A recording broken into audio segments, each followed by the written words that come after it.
So a very happy Independence Day to all of you. Friends, आप thumbnail देख के समझ ही गए होंगे कि आज की वीडियो का टॉपिक क्या होने वाला है। फ्रेंड्स, आपको तो पता ही है, हमारे इंडिया की एक ऐसी चीज जिसे देखकर सभी देशवासियों के अंदर एक पैट्रियोटिक फीलिंग आ जाती है और गूज़बम्प्स भी आ जाते हैं। वो है फ्रेंड्स हमारे इंडियन नेशनल फ्लैग, जिसका नाम है तिरंगा। तो फ्रेंड्स, क्यों ना आज इंडिपेंडेंस डे पे हम तिरंगा से रिलेटेड कुछ बातें करें और कुछ नई चीज जाने उसके बारे में। आई होप आपको ये बातें सुनकर बड़ा मजा ही आएगा। तो फ्रेंड्स, वीडियो के अंत तक देखते रहिए और जिसने भी अभी तक चैनल को सब्सक्राइब नहीं किया है, सब्सक्राइब कर दे। चलते हैं वीडियो की तरफ। अच्छा फ्रेंड्स, आपको क्या लगता है, ये जो हमारे इंडिया का नेशनल फ्लैग अभी तिरंगा है, क्या यही हमारा इंडिया का स्टार्टिंग से नेशनल फ्लैग है? जी नहीं फ्रेंड्स, आपको जान के आश्चर्य होगा कि इंडिपेंडेंस से पहले हमारे 5 और नेशनल फ्लैग थे जो कि अब हट चुके हैं और तिरंगा हमारा 6वां नेशनल फ्लैग है। फ्रेंड्स, सबसे पहले जो हमारा इंडिया का नेशनल फ्लैग बना था वो 1906 यानी कि 7 अगस्त 1906 में एक फ्लैग बना था जो कि हमारा इंडियन नेशनल फ्लैग था। लेकिन फ्रेंड, उसके बाद और भी फ्लैग आए और ये हमारा जो अभी का प्रेजेंट टाइम का चल रहा है, इसका नाम है तिरंगा। 22 जुलाई 1947 को तिरंगा हमारा बना था इंडिया का नेशनल फ्लैग, ध्यान रखिएगा। फ्रेंड्स, हमारे इंडिया का जो सबसे पहला फ्लैग बना था वो फ्रेंड्स 7 अगस्त 1906 में बना था और उसे बनाया था स्वामी विवेकानंद की फॉलोअर भागिनी निवेदिता ने। फ्रेंड्स, आपको पता है 1905 में जब बंगाल का पार्टीशन हो रहा था, तब 1906 में रैली निकाली गई अगेंस्ट में उस बंगाल पार्टीशन के। और फ्रेंड्स, उसमें ही ये जो फ्लैग था सबसे पहले भागिनी निवेदिता ने बनाया था और इसी को हम निवेदिता फ्लैग के नाम से जानते हैं। और ये 7 अगस्त 1906 में इंडिया का सबसे पहला फ्लैग बना था, ध्यान रखिएगा। फ्रेंड्स, आपको पता है कि पहली बार इंडिया ने आउटसाइड कंट्री में अपना फ्लैग जो है सबसे पहली बार फहराया हो, वो कब हुआ था? 22 अगस्त 1907 में भीकाजी रुस्तम कामा की बदौलत उन्होंने ही स्टटगर्ट में जाकर, जो कि सिटी है जर्मनी की, वहां पर जाके इंडिया के फ्लैग को सबसे पहली बार फहराया था। फ्रेंड, 1907 में एक फ्लैग जो है वो चेंज हुआ, यानी कि 1906 का जो फ्लैग था उसे चेंज करा गया और 1907 में इंडिया का एक फ्लैग बना, जो कि फ्रेंड्स हमारा बर्लिन कमिटी फ्लैग के नाम से भी जाना जाता है। उसको फ्रेंड्स भीकाजी रुस्तम कामा ने, जर्मनी के एक सिटी है जिसका नाम है स्टटगर्ट, वहां पर जाके उसे फहराया था पहली बार, ध्यान रखिएगा। अच्छा फ्रेंड्स, एक बात बताओगे, ये जो हमारा ट्राई कलर है यानी कि तिरंगा, इसकी सबसे पहली डिजाइन किसने दी थी? तो फ्रेंड्स, उनका नाम था पिंगाली वेंकैया। ये एक हमारे फ्रीडम फाइटर थे जिन्होंने 1921 में 2 कलर दिए, यानी कि रेड और ग्रीन कलर का एक तिरंगा बनाने की कोशिश की। और फ्रेंड्स, उसमें जो थोड़ा सा योगदान किया वो किया लाला हंसराज ने, जो कि जलंधर के थे। उन्होंने कहा कि बीच में इसके एक व्हील होना चाहिए। ओके। उसके बाद फ्रेंड गांधी जी ने कहा कि बीच में व्हाइट स्ट्रिप भी होनी चाहिए। तो फ्रेंड, तब से हमारा ये ट्राई कलर का तिरंगा बना। और कुछ चेंजेस इसमें, छोटे मोटे चेंजेस INC यानी कि इंडियन नेशनल कांग्रेस के द्वारा भी हुए।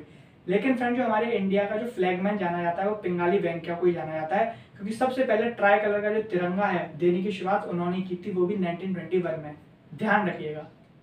फ्रेंड्स, आपको पता है हमारे इंडिया का एक रूल है जिसमें फ्रेंड्स हमारे इंडिया का अगर नेशनल फ्लैग सिर्फ जो बन सकता है वो बन सकता है कॉटन और सिल्क फैब्रिक यानी कि खादी से। और खादी को तो आप जानते हो फ्रेंड्स, जब गांधी जी अपनी आज़ादी की लड़ाई लड़ रहे थे तब उन्होंने अंग्रेजों के बहिष्कार के लिए, यानी कि अंग्रेजों के आइटम्स को यूज ना करने के लिए, उन्होंने खुद के स्वदेशी आंदोलन चलाया था, यानी कि स्वदेशी यूज करना सिखाया था। उसमें फ्रेंड्स एक खादी नाम का एक क्लॉथ था जो कि सब लोग यूज करते थे। तो फ्रेंड, तभी से जो खादी है ये हमारे इंडियन नेशनल फ्लैग के लिए जाना जाता है। यानी कि फ्रेंड्स, हमारे इंडिया का जो नेशनल फ्लैग है वो सिर्फ खादी से बन सकता है। अगर फ्रेंड्स किसी दूसरे तरीके से अगर हमारे इंडियन नेशनल फ्लैग को बनाया गया तो फ्रेंड इस पे इम्प्रिजनमेंट भी हो सकती है, यानी कि जेल हो सकती है, 3 साल की सजा भी मिल सकती है। तो इस बात का भी आप ध्यान रखिएगा।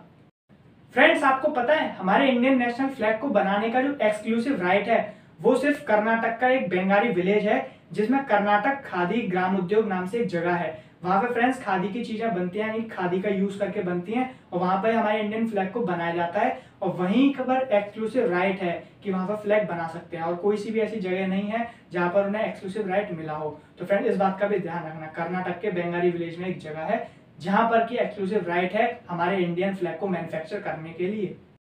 फ्रेंड्स, आपको पता है हमारे इंडियन नेशनल फ्लैग के लिए एक कोड दिया गया, यानी कि कुछ गाइडलाइंस हैं जो हमारे इंडियन नेशनल फ्लैग को बनाते समय फॉलो करनी पड़ती हैं। फ्रेंड्स, वो ये हैं कि हमारे इंडियन नेशनल फ्लैग में 3:2 होगा, यानी कि फ्रेंड्स जो हमारी लेंथ है वो 3 और जो विड्थ है वो 2, इसके रेशियो में ही होनी चाहिए, यानी कि length is 1.5 times of width होनी चाहिए। इस बात का ध्यान रखना पड़ेगा जब फ्लैग को बनाया जाएगा तब। और फ्रेंड्स, जो हमारे 3 कलर होते हैं, सबसे पहले सैफ्रॉन, व्हाइट और फिर ग्रीन। फ्रेंड्स, उनकी जो पैरेलल लाइंस में जो कलरिंग की गई है उनकी भी लेंथ इक्वल होनी चाहिए और विड्थ भी इक्वल होनी चाहिए। लेकिन जो उसका रेशियो है वो होना चाहिए फ्रेंड्स 3:2 में, यानी कि लेंथ होनी चाहिए अगर 3 तो विड्थ होनी चाहिए 2। अगर मान के चलो लेंथ अगर हमारे पास 30 सेंटीमीटर है तो फ्रेंड्स विड्थ जो होनी चाहिए वो 20 सेंटीमीटर होनी चाहिए। यही हमारे इंडिया का जो फ्लैग है उसका कोड है, इस बात का आप ध्यान रखना 3:2 में। फ्रेंड्स आपको पता है हमारे इंडियन फ्लैग ने गिनीज वर्ल्ड बुक रिकॉर्ड हासिल किया है। फ्रेंड्स वो इसलिए किया है क्योंकि 7 दिसंबर 2014 में YMCA ग्राउंड चेन्नई में 50,000 लोगों से भी ज्यादा लोगों ने मिलकर एक इंडियन नेशनल फ्लैग का निर्माण करा था, जो वर्ल्ड का सबसे लार्जेस्ट फ्लैग है और जिसको गिनीज वर्ल्ड बुक में शामिल किया गया है। तो इस बात का भी फ्रेंड्स आप ध्यान रखना कि हमारे इंडिया का ये एक रिकॉर्ड है जो कि India world largest human flag बनाया गया था, वो भी 7 दिसंबर 2014 को, और वो भी YMCA ग्राउंड चेन्नई में। B memorise. फ्रेंड्स आपको पता है हमारे इंडियन नेशनल फ्लैग तिरंगा जैसे दिखने वाले इस कंट्री में बहुत सारे फ्लैग्स हैं, जिसमें फ्रेंड 3 कलर्स हैं और बीच में कुछ उनके अलग डिजाइन है, यानी कि रिजेंबल करते हैं वो थोड़े थोड़े। लेकिन फ्रेंड जो सबसे ज्यादा क्लोजेस्ट हमारे इंडियन फ्लैग जैसा दिखता है वो है नाइजर का फ्लैग। आप देख सकते हो फ्रेंड्स नाइजर का फ्लैग और इंडिया फ्लैग दोनों सिमिलरिटी है थोड़ी थोड़ी, तो इस बात का भी आप ध्यान रखिएगा। तो फ्रेंड्स ये थे कुछ इंटरेस्टिंग फैक्ट। आई होप आपको तिरंगा के बारे में कुछ बातें जानकर बड़ा मजा आया होगा, क्योंकि फ्रेंड्स इंडिपेंडेंस डे का टाइम है और ये मेरी रेस्पॉन्सिबिलिटी कि आपको एक ऐसी चीज से मैं ज्ञात कराऊं जो कि आपको कहीं ना कहीं एक रेस्पॉन्स अच्छा दे और मुझको भी अच्छा दे। इसलिए फ्रेंड्स मैंने आपको तिरंगा के बारे में इस इंडिपेंडेंस डे पर कुछ नया बताया। अगर आपको वीडियो पसंद आई तो प्लीज वीडियो को लाइक कर दीजिए और फ्रेंड इंडिपेंडेंस डे की खातिर इस वीडियो को प्लीज शेयर करिए, जिससे कि और लोगों को भी इसके बारे में पता चल सके। और फ्रेंड मिलते हैं नेक्स्ट वीडियो में, ऐसी कोई अच्छी सी वीडियो दोबारा से आएगी आपके सामने। तो जब तक चैनल को सब्सक्राइब करके रखिए, जिससे कि चैनल के नोटिफिकेशन जो मैं वीडियो अपलोड करूँ वो आपके सामने सबसे पहले पहुंचे। Please subscribe. बाय।